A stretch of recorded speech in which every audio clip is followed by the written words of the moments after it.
Bonsoir à tous et bienvenue dans l'invité du jour. Depuis 2004, le cancer est devenu la première cause de mortalité en France. C'est pour prévenir cette maladie que l'association Science Animation a lancé une exposition itinérante en Midi-Pyrénées.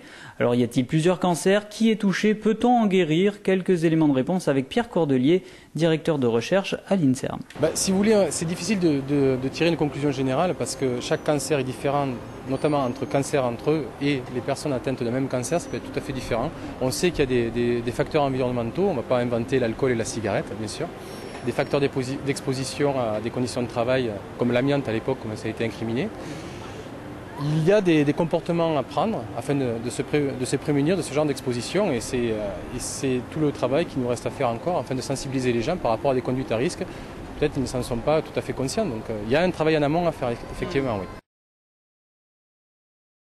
L'alimentation, c'est quand même c'est sujet à beaucoup de débats parce que ce qu'on sait de sources sûres, c'est qu'il n'y a pas d'aliments anticancéreux. Par contre, il est clair que des alimentations riches, chargées, des consommations alcooliques, ou alors bien sûr, ça ne fait pas partie de l'alimentation, mais des facteurs sensibilisants comme la cigarette peuvent forcément faciliter l'apparition de cancer, ça c'est évident. Mais une alimentation saine, sur la base de ce qui est divulgué, on va dire, par les services de santé, nous permet de se prémunir la plupart du temps de ce genre de conséquences fâcheuses. Ça, c'est une question à double tranchant parce que vous parlez d'anciens. Ça, c'est une excellente notion puisque maintenant, on a un vieillissement de la population française, mondiale en général, et on a de meilleurs outils de diagnostic du cancer. C'est-à-dire qu'on ira en chercher plus facilement sur des gens qui ont des périodes de vie beaucoup plus longues, donc qui sont beaucoup plus prônes à développer des cancers. Donc forcément, en cherchant bien, on va trouver. Mais il faut faire attention aux cancers des vieilles personnes, si je puis m'exprimer ainsi. Ce sont des cancers qui n'ont pas du tout la même progression, qui peuvent dans certains cas évoluer très lentement et on peut mourir avec un cancer plutôt que d'un cancer, notamment le cancer de la prostate lorsqu'il est après 75 ans. Voilà. Il faut savoir que désormais on guérit de 2/3 des cancers. Il y a un espoir qui est quand même assez grandissant quant à la guérison, à la rémission de certains cancers. Certains restent des véritables problèmes de santé publique puisque pour certains on n'a aucune solution thérapeutique. Le cancer est bien particulier dans sa stratification, mais aussi par rapport à la personne qui va le développer, puisqu'on n'est jamais sûr de l'avoir au même stade, puisque la découverte du cancer est quelque chose de prépondérant. Plus on le découvrira tardivement, moins on aura de solutions thérapeutiques, donc c'est pour ça qu'on a plusieurs cancers. Et chez certaines personnes, on a aussi plusieurs cancers différents, puisqu'on doit aussi traiter la tumeur primaire, mais aussi les métastases. Donc ce sont différents organes à prendre en compte. Déjà, guérir d'un cancer, c'est quelque chose qu'on peut difficilement employer, disons qu'on est en rémission, on n'a pas d'effet, on n'a pas de nouvelles repousses tumorales, et on considère que des gens sont quasiment sauvés à 5 ans.